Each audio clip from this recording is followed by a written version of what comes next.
नमस्कार साथियों, आज मैं आपसे कुछ बातें ईमानदारी से करना चाहता हूं। रेप एक ऐसा नृशंस कृत्य है जिसको सभ्य समाज में कोई जगह नहीं मिल सकती। रेप चाहे मणिपुर में हो या राजस्थान में हो, रेप चाहे तमिलनाडु में हो या पंजाब में हो, रेप करने वाले हर एक अपराधी को सख्त से सख्त और कड़ी से कड़ी सजा मिलनी चाहिए। मणिपुर की जो घटना सामने निकल कर आई है, उसके प्रति आपके और मेरे मन में जो दुख है और जो आक्रोश है, पूरे देश में जो आक्रोश है, उसको प्रकट करने का काम प्रधानमंत्री नरेंद्र मोदी जी ने किया है। ना कोई चुप रहेगा, ना ही कोई निष्क्रिय रहेगा। कार्रवाई ऐसी होगी कि चाहे पाताल से ही क्यों न सही, अपराधियों को पकड़कर उनके सही अंजाम तक पहुंचाया जाएगा। परंतु आज मैं आपसे एक सवाल पूछना चाहता हूं, क्या रेप की अलग अलग कैटेगरी होती है, गुड रेप और बैड रेप? आप कहेंगे कि ये क्या कह रहा है? देखिए, कुछ लोग थे जिन्होंने गुड टेरर और बैड टेरर कहा था। ऐसी ही विकृत मानसिकता क्या कुछ लोगों की रेप के प्रति भी है? रेप महिला के खिलाफ तो अपराध है ही, पर उस समाज, मानवता और राष्ट्र के खिलाफ भी अपराध है। पर राष्ट्र की एक इतनी बड़ी समस्या को राजनीति का और रणनीति का औजार बनाने वाले लोगों को आज चिन्हित करना जरूरी है, क्योंकि आज कई लोग आपके सामने आएंगे और वो बताएंगे कि उन्हें महिलाओं के प्रति बड़ी सहानुभूति है। महिला सशक्तिकरण की बड़ी बड़ी बातें वो करेंगे। वो ऐसे बताने की कोशिश करेंगे मानो लड़की हूं, लड़ सकती हूं का नारा वो अपनाते भी है, केवल खोखला नारा नहीं देते। परंतु उनके ट्रैक रिकॉर्ड को देखकर और उनके असलियत को देखकर आप समझ जाएंगे कि जो सिलेक्टिव आउटरीच का ये चेहरा लगाकर आते हैं, सिलेक्टिव आउटरीच का जो नकाब लगाकर आते हैं, उसके पीछे चयनात्मक चुप्पी रखने की कितनी बड़ी कहानी है। और आज इसीलिए जरूरी है जानना और परखना कि जो लोग आज अलग अलग तरीके से आपके सामने इस विषय पर बोलने के लिए आएंगे, उनका दरअसल ट्रैक रिकॉर्ड क्या रहा है।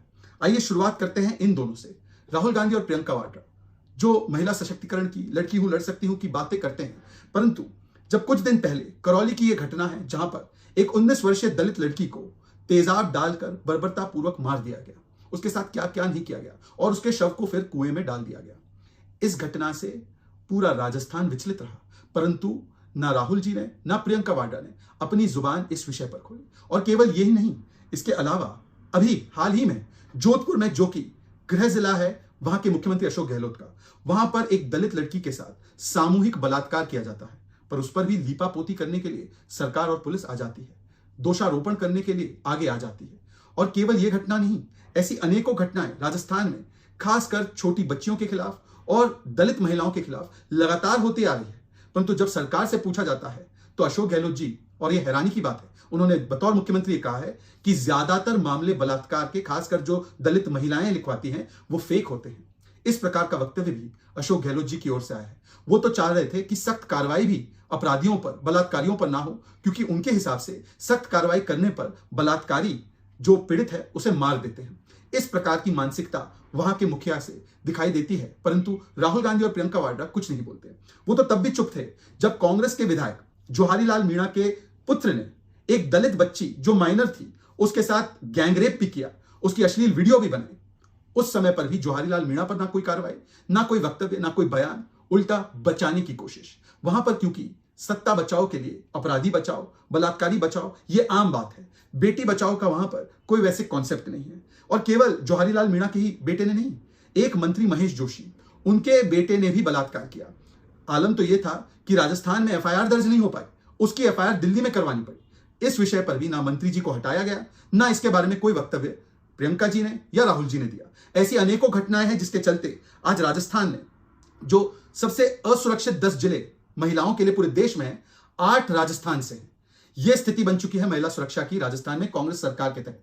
2021 का अगर आप एनसीआरबी का डेटा देखें तो राजस्थान बलात्कार के मामले में, महिला उत्पीड़न के मामले में नंबर 1 की पोजीशन पर था। सबसे ज्यादा घटनाएं वहां पर होती है, चाहे वो महिलाएं हो, चाहे वो बच्चियां हो, या चाहे वो दलित महिलाएं हो। परंतु वहां की सरकार का क्या रुख है? वहां की सरकार के मंत्री शांतिलाल धारीवाल कहते हैं यह मर्दों का प्रदेश है, बलात्कार होना लाजमी है। इस प्रकार का वक्तव्य और मानसिकता वो दिखलाते हैं, पर इस पर राहुल गांधी और प्रियंका वाड्रा जो आज बोल रहे हैं, वो उस समय पर और इन सारी घटनाओं पर लगातार चुप रहे। वो क्यों चुप रहे?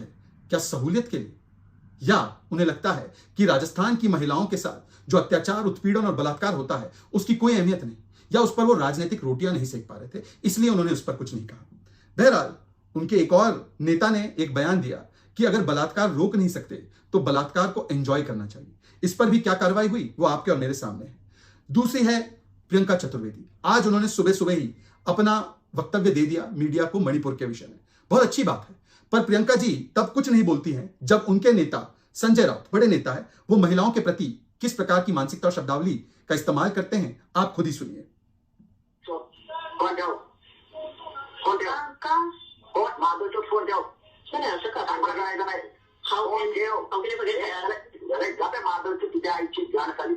माफी चाहता हूं कि ये सुनाना पड़ा। यह है संजय राउत।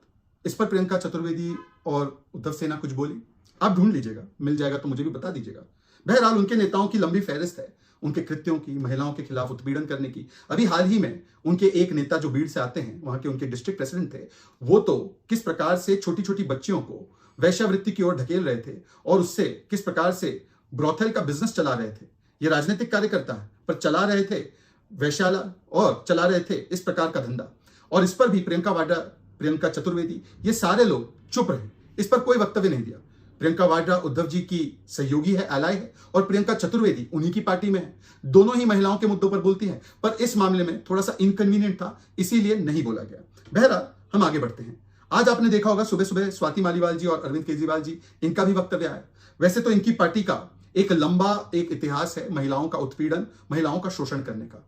कहीं पर टिकट के लालच में, कहीं पर छोटी बच्ची को नौकरी देने के लालच में, कहीं पर किसी और लालच में किसी के साथ शोषण करना, इस प्रकार की घटनाएं तो बहुत सारी आम आदमी पार्टी की आपको मिल ही जाएगी। पंजाब के इनके एक मंत्री ने तो एक छोटे से बालक जो एससी समाज से आता है, उसके साथ भी उत्पीड़न किया। एससी कमीशन का उनको नोटिस भी गया, गवर्नर साहब ने रिपोर्ट भी मांगी, परंतु उस पूरे मामले को रफा दफा कर दिया और वहां पर जो पीड़ित है उसको इस प्रकार से धमकाया गया कि अब वो मामला कहीं आगे नहीं बढ़ पा रहा है। इस्तीफा लेना तो दूर की बात, वक्तव्य भी जारी नहीं किया गया था स्वाति मालीवाल जी के द्वारा, ना आम आदमी पार्टी के द्वारा। आपको याद होगा पर कि सत्येंद्र जैन को जब मालिश मिल रही थी तिहाड़ जेल में, तो रिपोर्ट आई कि ये मालिश देने वाला एक छोटी सी बच्ची का रेपिस्ट है, मतलब कि वो पीडोफाइल, वो एक चाइल्ड रेपिस्ट था। उसको फिजियोथेरेपिस्ट बताने का काम आम आदमी पार्टी के लोगों ने किया। सभी लोगों ने आकर कहा कि सत्येंद्र जैन तो फिजियोथेरेपी ले रहे थे। सच सामने आ गया कि वो बच्ची का बलात्कारी था। उसके माता पिता पर क्या गुजरी होगी, इस पर आम आदमी पार्टी और उनके तमाम जो प्रतिभाशाली वक्तव्य रखने वाले इनके प्रवक्ता हैं, कुछ नहीं बोल पाए। आपको यह कांड तो याद होगा, इसको कई लोग वीडियो कांड कहते हैं, राशन कार्ड कांड भी कहते हैं। यह है होनहार मंत्री आम आदमी पार्टी के संदीप कुमार। जब उन्होंने राशन कार्ड बनाने के लिए महिलाओं का शोषण किया, तो आम आदमी पार्टी के ऑफिशियल प्रवक्ता और बड़े नेता ने आकर उसको डिफेंड भी किया। ये कहा कि नहीं नहीं, ये तो उनके साथ कॉन्स्पिरेसी की जा रही है, ये तो बड़े मासूम हैं और ये फंसाए जा रहे हैं। मतलब इस प्रकार का एविडेंस सामने आने के बाद भी, शोषण का पूरा किस्सा सामने आने के बाद भी, ये उनका स्टैंड रहा, ये उनकी हकीकत है। अपने समय पर उन्होंने क्या क्या किया है यह जानना जरूरी है आपके लिए, क्योंकि आज यही लोग आपके सामने आएंगे और बड़े बड़े स्टेटमेंट और बड़ी बड़ी बातें करेंगे महिला सशक्तिकरण को लेकर। पर इनका ट्रैक रिकॉर्ड क्या है ये जरा आप ध्यान में रखना, क्योंकि ये जो सिलेक्टिव आउटरीच का मास्क है उसके पीछे कैसे चयनात्मक चुप्पी का एक चेहरा दिखाई देता है वो आप समझ जाएंगे। यह है उनके नेता 23 वर्षीय लड़की का शोषण करते हुए। कहीं पर पंजाब और पटियाला में रेप की घटनाएं सामने आती है, कहीं अमृतसर में घटनाएं सामने आती है कि किस प्रकार से आपके नेताओं ने बच्चियों का शोषण किया। पर इन तमाम मुद्दों पर ना महिला कमीशन की चेयरपर्सन स्वाति मालीवाल ने कुछ किया, ना अरविंद केजरीवाल ने उन पर कार्रवाई की। यह है ममता दीदी, इनकी पार्टी है टीएमसी। इनका भी आज वक्तव्य आ गया है और ये और भी बोलेंगे। महुआ मित्रा जी इनकी पार्टी में है, वो लगातार बोलती रहती है, परंतु जब अभी कुछ महीने पहले नादियाड डिस्ट्रिक्ट की एक घटना सामने आई जहां पर एक 14 साल की बच्ची के साथ बलात्कार हुआ, तो वहां पर ममता जी ने कहा कि ये लव अफेयर था, ये बलात्कार थोड़ी था। और ये कोई पहली बार नहीं है जहां पर ममता दीदी ने विक्टिम शेमिंग, जिसको हम कहते हैं कि पीड़ित पर ही या पीड़िता पर ही दोष डालने का काम किया हो। पार्क स्ट्रीट रेप का केस तो याद है ना आपको, पार्क स्ट्रीट रेप केस को तो फैब्रिकेटेड बोल दिया था 2012 में, मतलब वो रेप हुआ ही नहीं। महिला कह रही है मेरे साथ रेप हुआ, परंतु ममता दीदी जो मां माटी मानुष की बात करती है वो कहती है रेप ही नहीं हुआ, फैब्रिकेटेड केस है। और उनके सांसद ने तो उस पर एक और भद्दा स्पिन डाल दिया। मतलब कि यहां पर आप देखिए ट्रेंड क्या है, यहां पर रेप पर वक्तव्य देना दूर की बात, रेप पर कार्रवाई करना दूर की बात, अपराधियों को संरक्षण देने के लिए बयान दिए गए। ऐसे कई उदाहरण राजस्थान में भी मैंने आपको दिखाए, ऐसे कई उदाहरण आम आदमी पार्टी और दिल्ली की सरकार चलाने वाले केजरीवाल के द्वारा भी दिखाए, और अब तृणमूल कांग्रेस और पश्चिम बंगाल में भी किस प्रकार से यह किया गया ये आपके सामने है। इस प्रकार के वक्तव्य देने वाले लोग आज बड़ी बड़ी बातें कर रहे हैं। आपको तो पता होगा कि रिवेंज रेप का जो एकमात्र कॉन्सेप्ट जो देश की आत्मा को झंझोड़ के रखता है, वो अगर कहीं दिखाई दिया तो पश्चिम बंगाल। चुनावी हिंसा तो हमने इस बार भी देखी, 52 लोग मारे गए। 2021 में जब चुनाव जीत गई ममता दीदी, तो उसके बाद जो हिंसा का नंगा नाच हुआ उसमें टीएमसी के कार्यकर्ताओं ने क्या छोटी बच्ची क्या बुजुर्ग महिला सबको रिवेंज रेप का एक प्रकार से शिकार बनाया। रिवेंज रेप से उनको पनिश किया गया क्योंकि उन्होंने टीएमसी को वोट नहीं दिया था। और ये महिलाओं ने एफिडेविट दायर किया है सुप्रीम कोर्ट में, 17 वर्ष की महिला हो या 64 वर्ष की दादी माँ की उम्र वाली हमारी कोई महिला हो, किसी को नहीं बख्शा गया। उन्होंने एफिडेविट में इस पूरी कहानी को बहुत ही दुख से और दर्द से बयां किया है। इस पर भी कहा गया कि यह बंगाल को बदनाम करने की साजिश है। यह टीएमसी का ऑफिशियल स्टैंड रहा। वैसे 26 ऐसे केसेस रेप के सामने आए जो पोस्ट पोल वायलेंस में हुए, मतलब 2021 में चुनाव जीतने के बाद जो हिंसा का नंगा नाच हुआ, जिसमें कि लोग मारे गए, लोगों को पलायन करने पर मजबूर किया गया। उसके साथ साथ ऐसे 26 केसेस भी थे जिसमें बलात्कार को हथियार का एक औजार बनाकर, बलात्कार को रिवेंज का और बदले का एक औजार बनाकर इस्तेमाल किया गया टीएमसी के कार्यकर्ताओं के द्वारा। आज ये लोग भी आपको ज्ञान देंगे और बातें रखेंगे। बहरहाल यह है समाजवादी पार्टी। इनके प्रवक्ता तो अजीब और गरीब है। ये टीवी चैनल्स पे आएंगे, कुछ प्रवक्ता जोर जोर से चिल्लाएंगे और कुछ प्रवक्ता अपने आप को सबसे बौद्धिक कैटेगरी का व्यक्ति बताने की कोशिश करेंगे। कौन कौन है आप ये समझते हैं, परंतु ये वो पार्टी है, और मैं आपको इनका कृत्य दिखाना चाहता हूं, जो गायत्री प्रजापति जिस पर बच्ची का बलात्कार करने का आरोप था, उनके लिए जाकर कैंपेनिंग करते हैं। आज वो आकर आपको बातें बताएंगे महिला सशक्तिकरण की। और केवल कैंपेनिंग ही नहीं, जब कन्विक्ट हो गए गायत्री प्रजापति पॉक्सो एक्ट में महिला उत्पीड़न और महिला बलात्कार के लिए, बच्ची के बलात्कार के लिए वो कन्विक्ट हो जाते हैं, तो उनके परिवार से ही टिकट दिया जाता है, क्योंकि उनको संरक्षण देना है। अखिलेश जी ने इनकी पत्नी को टिकट दे दिया, क्योंकि वो स्वयं कंटेस्ट नहीं कर पाएंगे, क्योंकि उनको सजा हो गई। तो उनकी पत्नी को टिकट देकर उनके साथ संरक्षण देने का काम अगर किसी ने किया तो वो अखिलेश यादव जी और समाजवादी पार्टी ने किया। वैसे बॉयज विल बी बॉयज वाली कहानी भी तो आप जानते ही हैं, उसको दोहराने की आवश्यकता नहीं है। और ये है समाजवादी पार्टी के एक और नमूने, या मैं कह सकता हूं उदाहरण। आजम खान जी ने जयाप्रदा जी के लिए क्या कहा था, यह वक्तव्य मैं दोहरा भी नहीं सकता।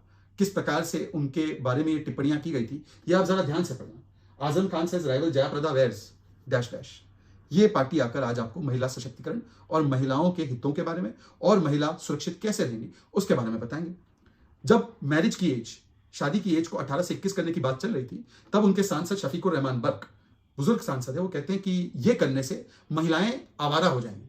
यदि महिलाओं की शादी करने की उम्र 18 से 21 हो जाएंगी तो वो आवारा हो जाएंगी। ये उनका स्टैंड है। ये वही व्यक्ति है और ये वही समूह है, चाहे कांग्रेस, चाहे आम आदमी पार्टी, चाहे समाजवादी पार्टी, जो 3 तलाक के कानून का भी विरोध करते हैं, जो कि महिला सशक्तिकरण के लिए एक बहुत बड़ा हथियार है। क्यों? क्योंकि वोट बैंक पॉलिटिक्स ज्यादा जरूरी है और 3 तलाक का कानून आना चाहिए और 3 तलाक निरस्त होना चाहिए, ये सुप्रीम कोर्ट ने कहा था। फिर भी वो उसके खिलाफ है, पर आज वो महिला सशक्तिकरण और महिला अधिकारों के साथ है। और अपने अपने केसेस में जहां पर रेप हुए, बलात्कार हुए, अपने राज्यों में या अपने कार्यकर्ताओं के द्वारा, उस पर उन्होंने क्या स्टैंड लिया वो आपके सामने है। यह है मिस्टर स्टैलिन। डीएमके की सरकार है तमिलनाडु में, चीफ मिनिस्टर है तमिलनाडु के, और इनके साथ है एक ऐसे व्यक्ति जिन पर 1 नहीं, 2 नहीं, 3 नहीं, 5 नहीं, 17, जी हां 17 मॉलेस्टेशन और सेक्सुअल असॉल्ट के केसेस है।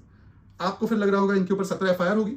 नहीं, एक भी एफआईआर नहीं, 0 एफआईआर, क्योंकि ये तमिलनाडु है, ये दिल्ली थोड़ी है, ये उत्तर प्रदेश थोड़ी है, ये कोई भाजपा शासित प्रदेश थोड़ी है, ये तमिलनाडु है। ये डीएमके और कांग्रेस शासन चलाती है। 17 महिलाएं, 20 महिलाएं, हजारों महिलाएं आकर कह दें तो क्या हुआ? एफआईआर करना दूर की बात है, बर्थडे पे इस प्रकार के व्यक्ति के साथ फोटो खिंचवाकर क्या संदेश भेज रहे हैं स्टालिन और कांग्रेस की सरकार, ये आप भी समझ सकते हैं कि सरकार किसके साथ है।